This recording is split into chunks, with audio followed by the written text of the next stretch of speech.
Bonjour et bienvenue dans cette Vendée en direct pour laquelle je me trouve au lac de Rochereau en compagnie de Dominique Brosseau, le président de l'association APPMA La Perche du Bocage. Bonjour. Bonjour. Et alors nous sommes présents dans ce lieu magnifique puisque ce vendredi, samedi et dimanche se déroulera le championnat de France de pêche à la plombée première division. Expliquez-nous en quoi est-ce que ça consiste ce championnat. La première division étant le summum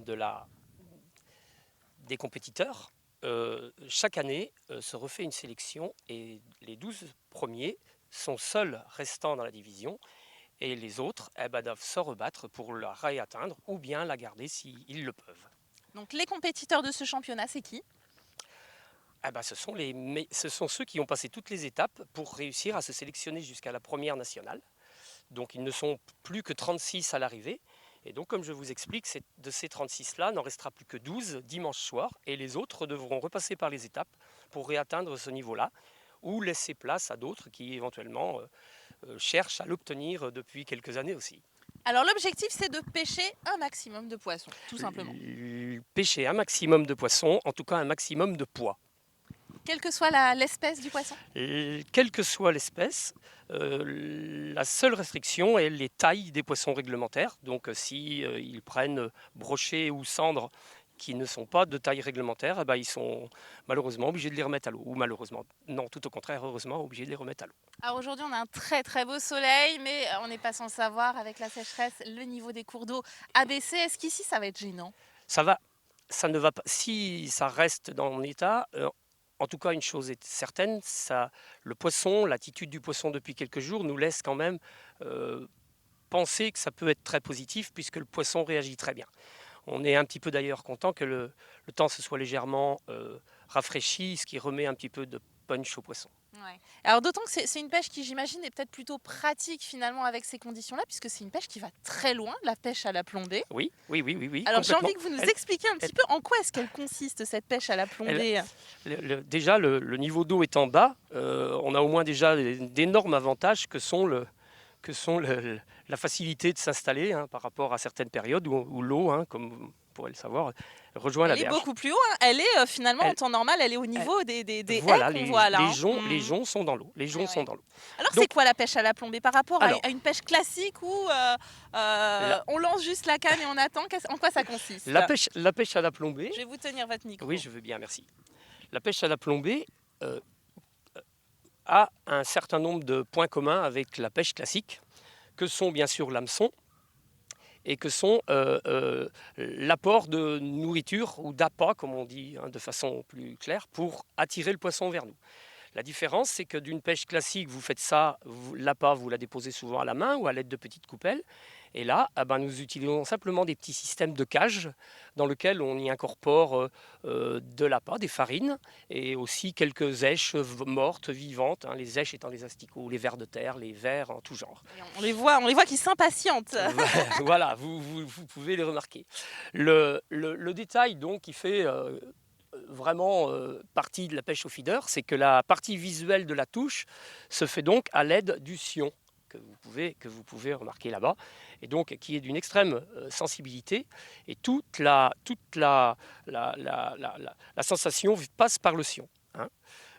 Pour avoir un maximum d'efficacité, on utilise des tresses et des fils qui sont extrêmement rigides et très très peu élastiques, ce qui nous permet d'avoir une réaction sur des distances. Aujourd'hui, si on a un petit peu la chance de pêcher, je vais vous faire quelque chose sur une trentaine de mètres, mais on peut faire 60, 70 mètres, des longueurs assez impressionnantes. Et l'intérêt de cette pêche, c'est quoi finalement? C'est de toucher plus de poissons plus loin?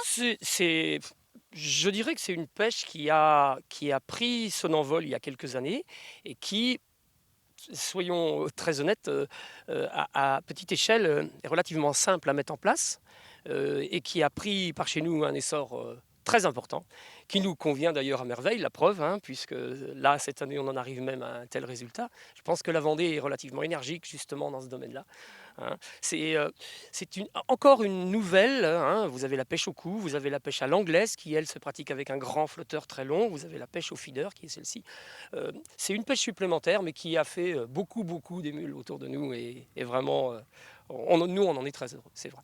Vous nous lancez la canne pour voir un petit peu à quoi ça ressemble? Écoutez, avec plaisir. Avec plaisir. J'essaie de vous la lancer comme si on avait une petite chance de prendre un poisson. Voilà, comme si on est en Alors, compétition et qu'on et va devenir j- champion de j- France.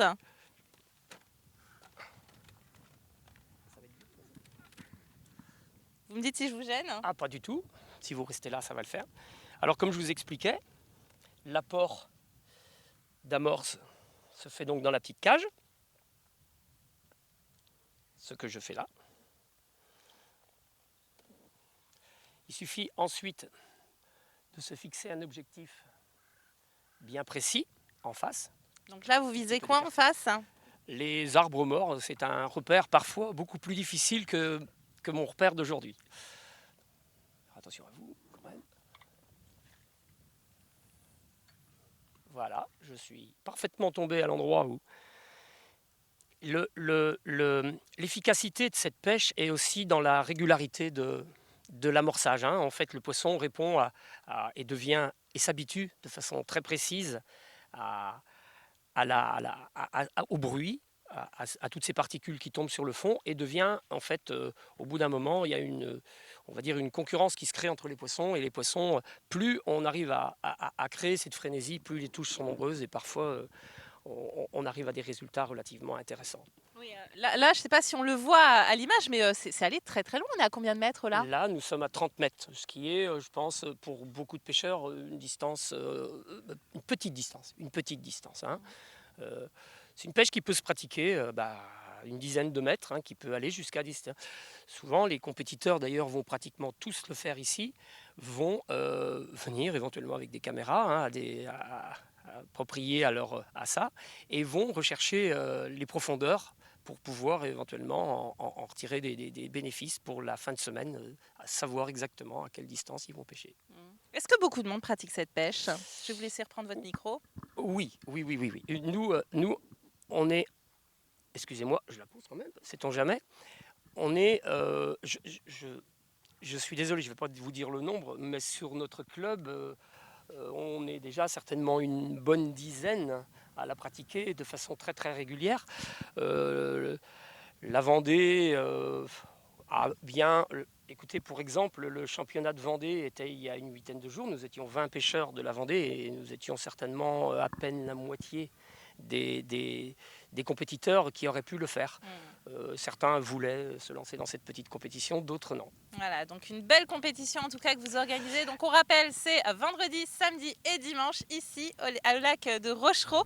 Merci beaucoup d'être venu nous en parler sur la Vendée en direct. C'est la fin de cette émission. Merci de l'avoir suivi. À bientôt.